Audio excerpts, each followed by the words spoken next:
В девятом разделе этой статьи Доктор Георг Харрер иллюстрирует вышесказанное на примере ФДМ-диагностики и лечения посттравматических симптомов в области плечевого и голеностопного суставов.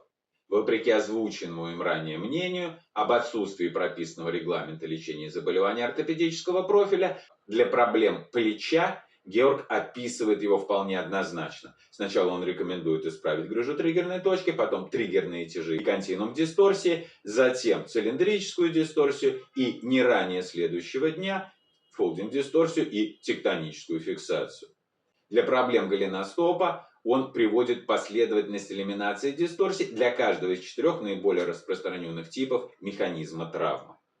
Начинать лечение в первом кейсе Георг рекомендует с коррекцией грыжи триггерной точки, а во втором, независимо от механизма травмы, с исправления ААСD, континуум дисторсии на передней поверхности голеностопа, даже если пациент на них никак не указывает.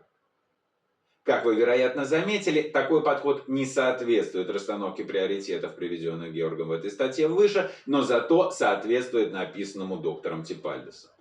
Правда, и тут есть нюанс.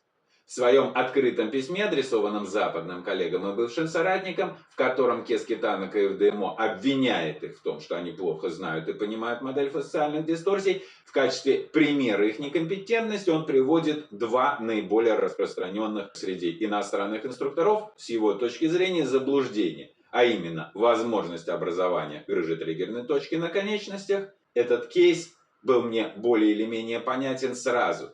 Несмотря на то, что Кескитан и КФДМО в этом тексте утверждает, что автор модели фасциальных дисторсий в частной беседе с ним такую возможность отрицал, условия образования грыжи триггерной точки на конечностях описаны доктором Типальдесом в учебно-методическом пособии 2002 года. С другой стороны, широкое тиражирование этого феномена, с которым, насколько я знаю, никто из европейских и японских ФДМ-инструкторов не сталкивался, исходит от американских коллег. А вот второй ошибкой Кескитан и КФДМО называет ассоциацию ААСD с таранной костью. Ранее я нигде не встречал такого мнения.